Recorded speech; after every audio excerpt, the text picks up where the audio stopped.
And to our focus today, it's about 24 hours after the Supreme Court reaffirmed the election of Okpebholo as governor of Edo State.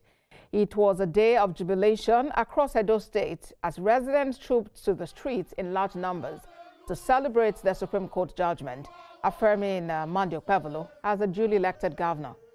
Supporters, party loyalists, and members of the public were seen dancing, chanting, and waving banners in celebration of the verdict, which they described as a victory for democracy and the will of the people. Valentino Sumbo reports.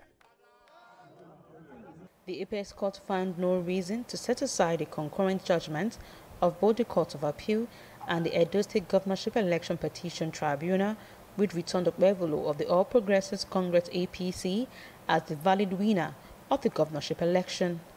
It held that the appellant failed to adduce credible and admissible evidence to substantiate his claim that the election was marked by irregularities that included overvoting and substantial non-compliance with provisions of the Electoral Act. Likewise, it held that the appellant failed to call relevant witnesses to demonstrate some of the evidences he tendered in support of his case, especially the bimodal voter accreditation system, BVAS machines. Some of the proof of evidence which were tendered from the bar were merely dumped on the tribunal without establishing alleged non-compliance in 432 out of the total of 4,519 polling units in the state. Well, that report there sent in by Celestina Irea detailing the judgment of the Supreme Court, which reaffirmed Okpebholo as governor of Edo State. Let's now bring you a report on the celebration on the streets of Edo State following that judgment. In a scene marked by excellence and unity, jubilant residents in Benin City and across Edo State pour out in celebration following the Supreme Court landmark ruling, which upheld Governor Okpebholo's victory in the September 21st, 2024 governorship election. The governor, alongside his deputy and top-party functionaries, led a carnival-like procession through major roads, culminating at the government house. Describing the ruling as a renewed call to service, Governor Okpebholo pledged to remain focused on delivering good governance, promoting unity, and ensuring prosperity across all parts of the state. So I want to let you know Edo must build Edo. So the journey has started. By the grace of God, we have just taken 7 months away. By the time we are 2 years, Edo will know that somebody has governed this state. Other speakers expressed confidence in Governor Okpebholo's leadership and reaffirmed their commitment to supporting his administration development vision. Senator Okpebholo, my principal, on behalf of the good people of Edo today, I want to thank you for fighting for us. Because it's not everybody that can fight when there is legal battle. It takes a leader that understands where we are going. Let's celebrate. As we celebrate, don't over-celebrate to the extent you don't pray for them. We must pray for them. For one thing, we need resources to carry out all the reform that he wants to do in Edo State. And I've seen that the governor is ready to work in Edo, and the governor is ready to give us the best. My prayer for him is for people to pray for him and join hands with him to make Edo a better place again, greater than what it is before. With the legal battle now behind him, Governor Okpebholo returned to office with renewed legitimacy and popular support as Edo residents continue to express unwavering enthusiasm for the journey ahead. Valentino Sumbo, TVC News, Benin.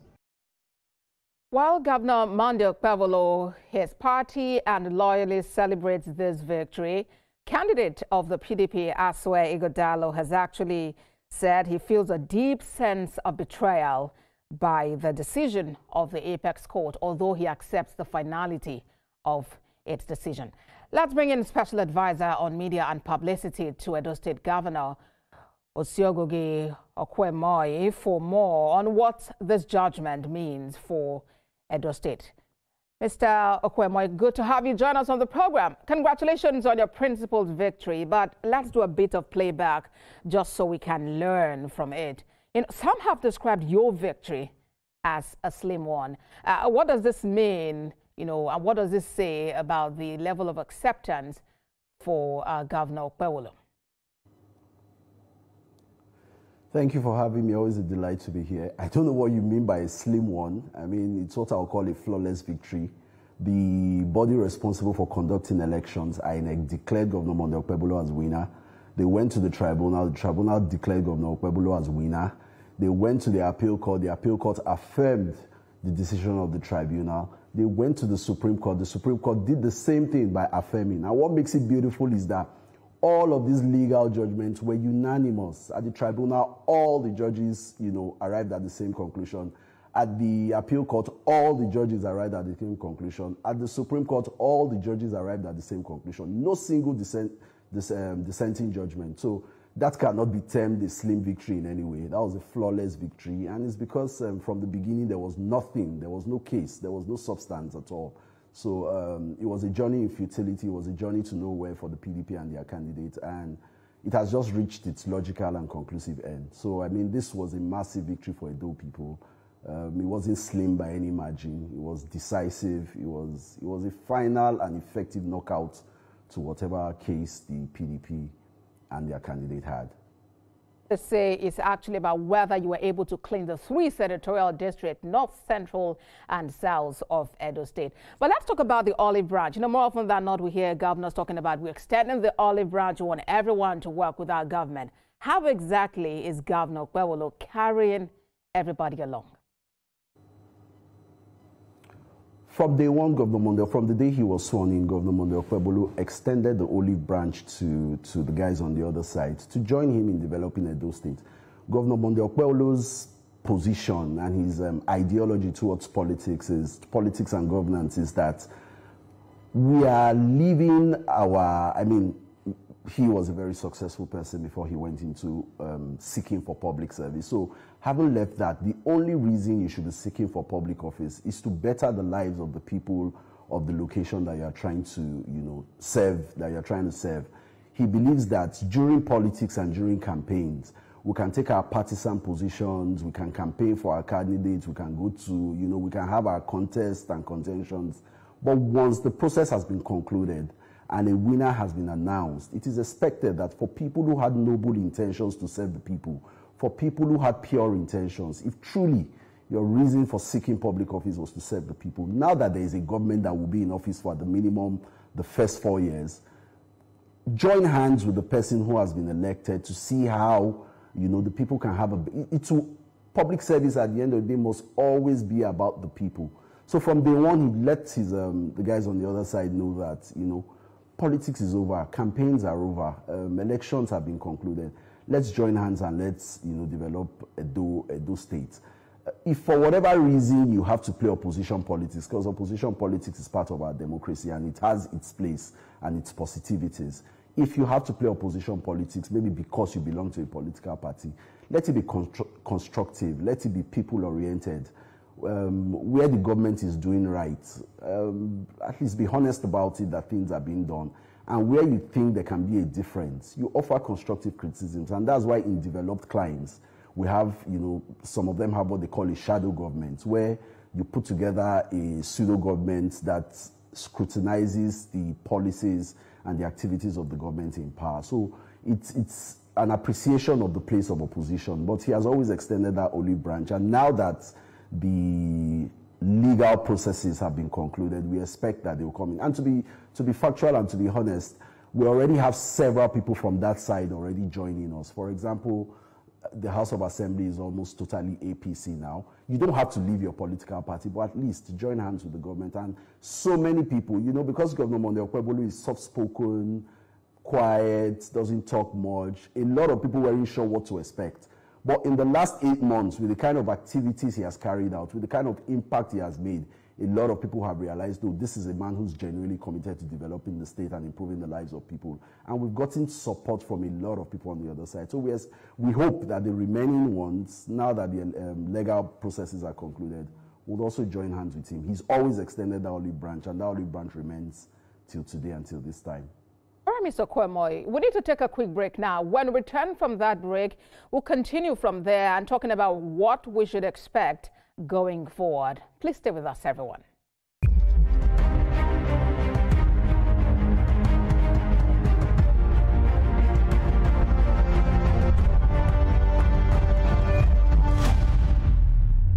This is Beyond the Headline. Thank you for staying with us. My guest is Special Advisor on Media and Publicity to the Governor of Edo State. He is Oshogugi Okpebholo.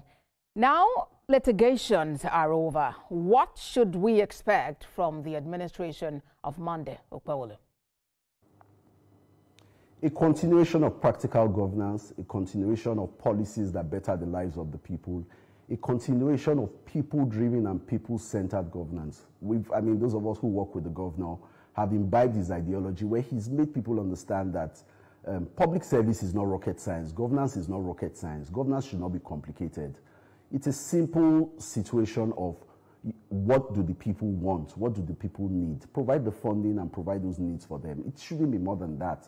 Coming from a government, the past administration that was very technocratic, very bureaucratic, very elitist, that seem to have been disconnected from the people. He's offering a fresh style of government, and the results we have seen in the past 8 months have been massive. More than ever before, the Edo people are excited and happy that they have a governor that, one, comes from them. He's a very grassrooted politician, comes from them, understands their pain points, understands the issues, and is looking for the simplest and quickest ways to solve them. And the results that we've seen in the last 8 months have been amazing. Some things that hitherto seem to be like, insurmountable obstacles have been delivered with so much simplicity and so much ease. For the first time, we're having the first 2 flyovers, not just one, the first flyover in Edo State. As long as that state has been, there's never been a flyover. We're having the first 2. One of them was commissioned the first week of his getting into government. The contract for the second one has already been awarded. And these flyovers, beyond just being infrastructural milestones, they are very critical infrastructure for the areas that they are located in, and it will ease commuting and also position Edo State as an effective gateway for transportation to different parts of the country. Edo State is a transit city. Through Edo State, Benin City particularly, you can access the south, the west, the east, and the north. Now, we have a lot of travelers who pass through, but usually because of the challenges with commuting, challenges with some of the road infrastructure, we have a situation where they choose to take the bypass and cut out the city. But with these massive projects, we would be able to retain some of that traffic that passes through the city, which is good for logistics, which is good for commerce, which is good for hospitality. Several other infrastructural projects are going on. Roads are being tarred. Many welfare-centered policies by the government are already in place. Over R1 billion was released for paying of bursary fees, payments to Edo State students in tertiary institutions. Over R1 billion was released to settle the backlog, over 12 years backlog of pensions and gratuity. Over R1 billion was released as soft loans to market women, to traders and owners of small businesses. The Edo line, that was the pride of Edo State for decades, and that IDSA set a template for a lot of other state-owned transport companies, which had been moribund for a long time. Within a couple of weeks, is already on ground, which is a testament to the very simple, purposeful, practical style of government that Governor Monday Okpebholo, practices. What does it take to revive Edo line? Get buses, get competent hands to run it, and let it run and offer competitive pricing and better services for our people. I hear you. The urban market, which is an iconic, Yes, we can go on and on. The governor talks about the SHINE agenda. He talks security, infrastructure, healthcare, food sufficiency, and of course, education. If we may stick with security a bit, cultism has been one major challenge in Edo State. And we know that the governor himself has declared that God actually sent him to fight cultism in Edo State. What progress would you say the administration has made in that regard?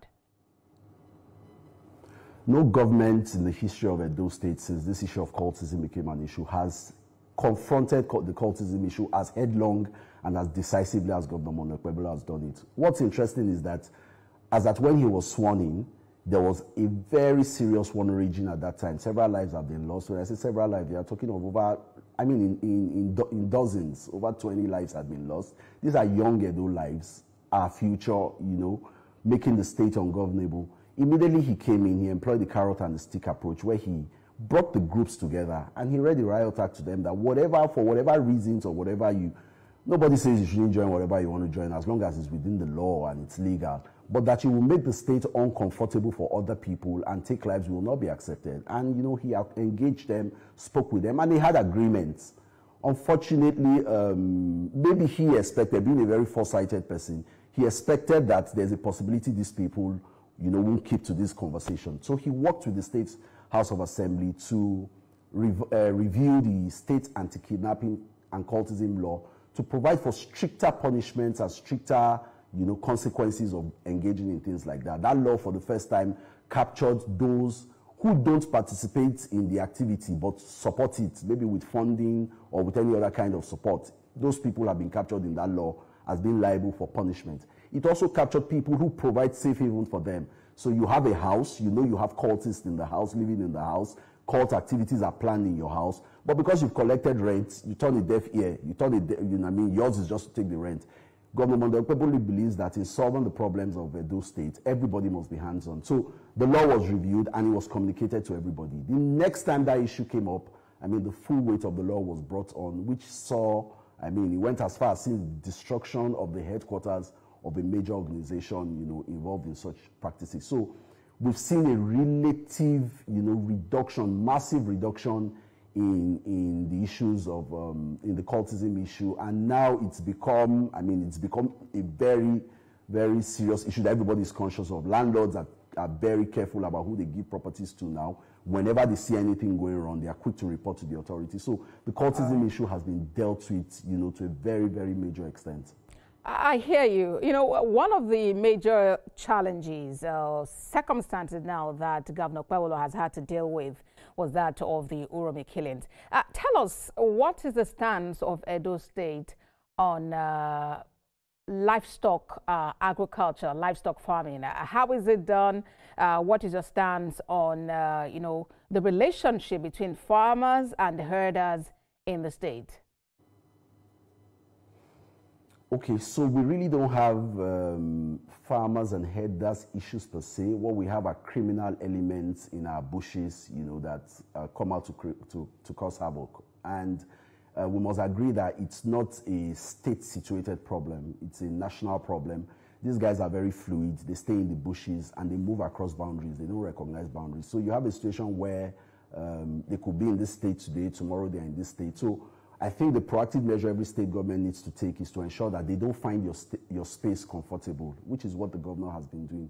The Uromi killing was an unfortunate incident, and the governor's priority was to prevent the loss of more lives. And if that matter had escalated, we probably won't be where we are today. So his proactive measures in dealing with that issue through constructive engagement with all the parties involved was able to help us manage that situation. A committee has been set up, two committees particularly, one concerning defining our boundaries and knowing where the jurisdiction of government activities, you know, can extend to, and another one to look at the activities of these headers in terms of having centralized locations for headers to do what they need to do. And those committees, the second committee on the forest protection and managing of the headers issue is headed by a retired General Cecil, who's very, very competent in issues like that. So we've seen that has helped contribute largely to a reduction in those issues, and in a very short while, that's something that won't be on the table for Edo State residents to deal with. All right, quickly, let's return to talking infrastructure. You spoke about the Edo line, and we know that, Senator from that state, Adams Oshiomhole, has himself mentioned that this is something that within about 8 years, nothing was done about it. So talk to us more about that and what it means for Edo people. What are the benefits? What really would they gain from it? All right, Edo Line is, I mean, it's a state pride, not just a state pride, a national pride. Edo Line was founded in 1968 as Midwest Line, then it became Bendel Line, and then it became Edo Line. And for those who grew up in those times, they will tell you that Edo Line was a part of their childhood. It was a part of life. It was something of pride for everybody. But unfortunately, years of not receiving the kind of attention it should receive and led to the transport outfit, dying. Now, during the government of our leader, Senator Adams Oshiomhole, the Edo Line issue was, of course, a burning issue. But like he said, it was a bit difficult for him at that time to deal with the issues, that would have led to the resuscitation. So what he did, which was also very good, was we have two transport companies. We have the Edo City Transport Service, which handles intercity transportation, and Edo Line, which handles interstate transportation. So he decided, okay, while I can't attend to Edo Line now, let me effectively attend to the ECTS, which he did and provided, at that time, over 50 high-capacity buses, which till today still exist. They are referred to as the comrade buses, and that effectively revolutionized the city transport service. It's unfortunate that the last administration that took over from him did not pay a single attention to that outfit. Not one single bus was added. The buses that the ECTS uses still today are still the same buses that Comrade Adams Oshiomhole, built. So since the next administration couldn't do that, immediately Governor Monday Okpebholo came in. His approach to governance is a bottom-up approach. Find out from the people what their issues are, what they need. And the Edo Line discussion was a very burning one during campaigns. And he made promises that when he gets into office, he will ensure that that outfit is revived. And true to his word, a man who keeps his promises, a man who takes his words, though very few, but very seriously. Immediately he came in, modalities were set in. Over 100 brand new buses were purchased for Edo Line. A management team has been appointed, and in the next couple of days, that line will flag off. What does that do for Edo residents? One, more competitive prices, better access to logistics, commerce, trading, and all of that. So beautiful things coming out of that. All right, then. Special advisor on media and publicity to the governor of Edo State, Osiogogi Okwemoi. Thank you very much for your time on the program.